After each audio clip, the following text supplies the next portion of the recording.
Can you learn to use nonverbals and read nonverbals to your advantage in hard conversations? Today, I'm going to make it easy for you and show you how. Welcome to the art and science of difficult conversations, where we believe when you communicate better, you live better. You know me, I'm Chris. Welcome to season 3. I work with leaders around navigating difficult conversations and relationships and leading difficult culture things. So you might notice that as we start season 3, I'm all by myself. Unfortunately, Lucie can't make it today to help me kick off season 3. They're doing some construction near her house, and it's loud. You can't really hear her. It's really kind of annoying for her. It's unfortunate for some of the people that she meets with, so I feel bad. But it's just you and me today. Look, we're excited. We're kicking off season 3. We got some cool guests already. We've recorded a bunch of episodes with some cool guests. We got some great topics that we haven't really touched on before yet. And not only that, we've got guests who are internal leaders. So they're the ones out there doing the work and having these conversations day to day. And they're also going to tell you what worked, what didn't work.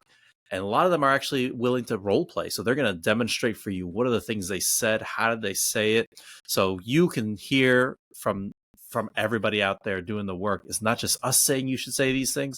How are other people phrasing these things and getting better at it? So stay tuned for season 3. For today, I want to go over something that there's a lot of misconceptions around and kind of complicating factors around. The idea of nonverbals and body language and reading body language. Now, we all have heard the idea that the majority of communication is nonverbal. And that's true. It's our bodies, but also how do we say the things and when do we say these things? That's all very true. All of that is that. Here's the hard part. Reading other people's body language is really hard. When I was in grad school for therapy, we talked a lot about this. There's lots of different actually modalities of therapy that focus on really paying attention to somebody's body language and things like that. Now, in hard conversations, for a regular person that's not a therapist, is it that important? I would say yes, it's important still, because you want to understand what's really going on. They might be saying one thing, but you want to be clear. Do they really believe that? Especially if you're trying to negotiate something, you're trying to get to an outcome. You're not just giving feedback, but you're trying to get to an outcome. Being able to read somebody's body language can tell you if they're on board or if there's still some concerns or if they're worried about something. All that kind of stuff can be helpful to know. And also your own body language. How can you create a body language that's inviting, warm, comfortable, all that stuff? Now, here's the problem. One time I was leading a full 2-day training, and there was one employee that was in the training that had a terrible body language. Her face looked like she hated being there every single minute. Every time I started an activity, she would kind of have a big sigh and look like she was rolling her eyes. Looked like she would rather do anything than be there. At the end of the training, guess what? She came up and said it's the best training she had ever been to in her career. She loved every single minute of it, got a lot out of it. She even came back to a future training voluntarily and took the entire training again because she loved it so much. Now, what did I learn from that is that body language is not always going to be accurate, especially our own interpretation based upon what we think. We're always bringing a lot of our own biases and prejudices into it, right? So today, what I'm going to do is I want to make sure that you walk away with one really simple way to understand somebody else's body language. I won't complicate everything with, eyes and micro expressions and whether somebody moves to the left or the right. That's all very complicated. It could take you a long time to learn all that stuff. I'm just going to give you the one thing you need to know in order to get better at reading somebody's nonverbals and body language. So let's jump into number 1. What are the myths and misconceptions around body language? And this is hard because there's so much stuff out there that it's hard. And the reality is it's hard for anybody to learn how to read all this stuff in any amount of time, right? So the first misconception is that the eye direction tells lies. There's a popular belief that if somebody's looking to the up and to the left or up and to the right, they're telling a lie or they're making up stories and things like that. That could be true. I don't know. But in real life, are you going to be able to watch that and be able to track that and see if it's left or right, your left or their left? Are you going to be able to track that in real time? I don't know. It's very hard. I've heard it. I've tried tracking it. It's very difficult to watch. And This time you spend doing that could be spent doing other things or observing other things in terms of how they're saying something or what they're saying or things like that. So number one, don't worry about eye direction. Don't worry about if it sounds like they're telling you a lie or you think they're telling you a lie based upon where they're looking. Don't worry about that. Second misconception is micro expressions. And this is by a psychologist that actually studied a lot of these micro expressions and these little minor split-second things our face does to indicate a real emotion, what the true underlying emotion is, and then we try to mask it. Now, the research on that is fairly good in terms of micro expressions, but I've seen some research saying it's not really there. Here's the hard part. Can you really figure out what somebody's feeling in a split second? Again, very difficult, and you could spend your time and energy focusing on something else in a hard conversation that you don't need to think about that.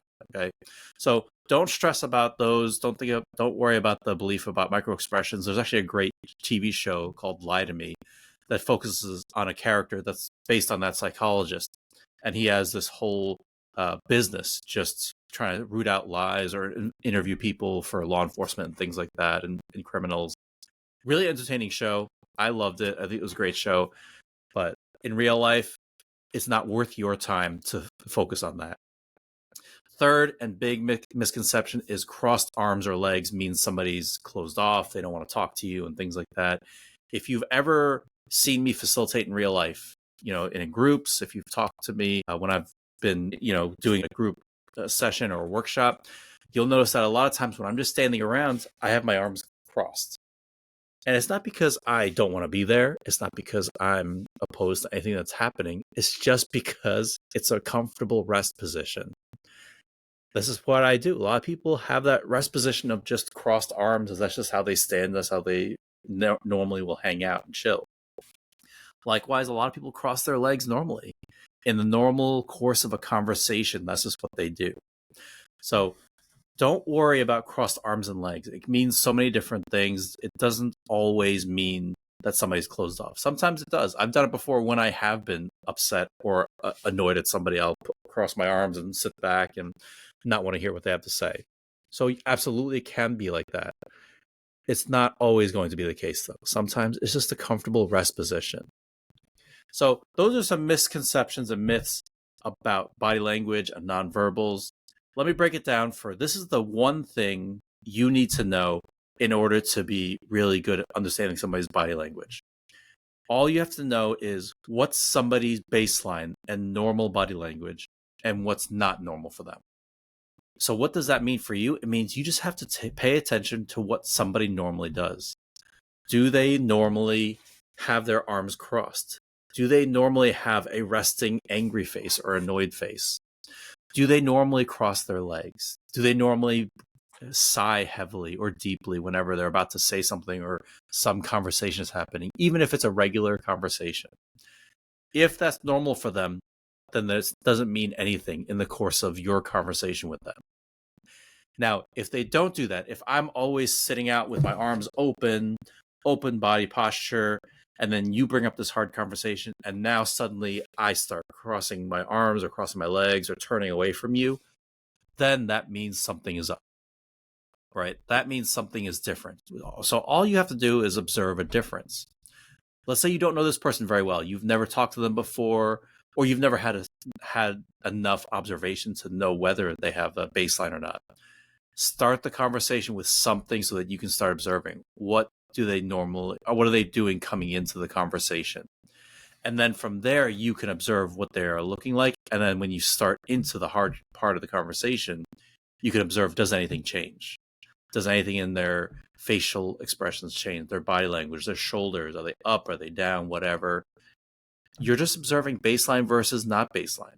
And that's the easiest way to manage it, is to think about what's normal for them, and then when are they acting not normal? When are they acting not in conjunction with what they normally do? Super simple, super straightforward. And what you do with that is you don't assume that it means they're against it or opposed to it or whatever. It just means that there's something there that they may not be telling you. And your mission from that point forward is to figure out, what does it mean? And sometimes it might mean asking them, especially if you can do it in a very appropriate way, in a very curious, non-threatening way. So just say, hey, I noticed that when we started talking about this change to the policy, you started closing your eyes. It seems like something's not sitting well with you. What is going on for you here? And that's usually how I phrase it. Some degree of either I noticed you do this, something different, or I'm just noticing that you're feeling some sort of way about this. I'm noticing you're feeling some sort of way about this. Am I accurate? Am I off base here? Am I on base? What's going on here for you with this topic? They can then tell you, right? Essentially, as you know, if you've listened to me talk about this at all, in any difficult conversation, it is all about bringing what's hidden underneath the surface to the light. Any process, anything that's happening, you're focusing on the process, not the content of what they're saying. So however they're saying it is more important than what they're saying. And then the last thing I'll leave you with is this before I sign off for this quick episode. You just want to be careful of your own nonverbals. Now, I talked a lot about baseline. You want to set your own baseline on purpose, intentionally, of what your of what your own nonverbals are going to be. So you want to be very thoughtful. Do you want to sit with an open posture, or do you want to lean in the whole time? Do you want to have your arms up? Do you want to have your arms crossed? I don't know how they're going to interpret it. You don't know how they're going to interpret it. What you want to be thoughtful of is you want to start with as much openness as possible. Then you can move based upon how you're facilitating, how the conversation is going. You might be able to do other things. So when I'm going into a hard conversation with somebody who I don't normally have hard conversations with, I will not cross my arms. I'll be very intentional not to cross my arms. I'll be very, very intentional about where I'm sitting. Am I leaning into them if we're in person, or if I'm leaning away from them? If we're on video, I might just try to sit neutrally as much as possible. What you're trying to do is just convey openness as much as possible. Then, if the more they know you, if the conversation's going well, then you can start, if it's somebody I know well, like if I'm talking with my wife about something hard, I'll have my arms crossed the whole time. It's not a big deal because she knows this is how I stand and how I'm doing it. It doesn't mean that I'm opposed to the conversation in any sort of way. Likewise, if I'm talking to somebody and we've already gotten into a groove and they know I'm trying to work with them and we're having an open dialogue, I'll start crossing my arms just to lean back and start talking about what are we going to do? Let's brainstorm. I care about your priorities and your needs also, and how can I help you do that? So I'll start crossing my arms because I know it's just comfortable for me. But I also know that at that point, they're not worried about me being opposed to them or making them feel some sort of way about it. So you can go into your natural stance if it's outside of that openness, after a while. But when you first go into this hard conversation, go into it open, go into it calm. Think about your voice. Think about whether it's going to be relaxed, whether it's going to be slow, what the rate of your voice is, the pitch, whether it's going up and down all this way. So all of that to say, biggest thing is look at what somebody's baseline is, their normal way of behaving and reacting and their body language, and then look at what's different. That's what will tell you if something's off, and you can explore that more. You should feel comfortable just commenting on it. Again, you're not interpreting it. You're saying, hey, I noticed when I brought up this new team policy, you rolled your eyes. So why are you so opposed to this? You don't want to interpret. All you're doing is bringing it up and letting them fill in the blanks of why they're doing that. The more you try to fill in the blanks, it's more it's going to frustrate them, especially if you get it wrong. If you get it right, you're very insightful and they're going to be okay with it. But you run the risk of getting it wrong and they're really going to close off. This is one of those times where getting it wrong can kind of close them off more. So when you're interpreting this, it's just being curious, just bringing it up, and you just want to know what's different, what's happening that you don't realize, and then they'll tell you.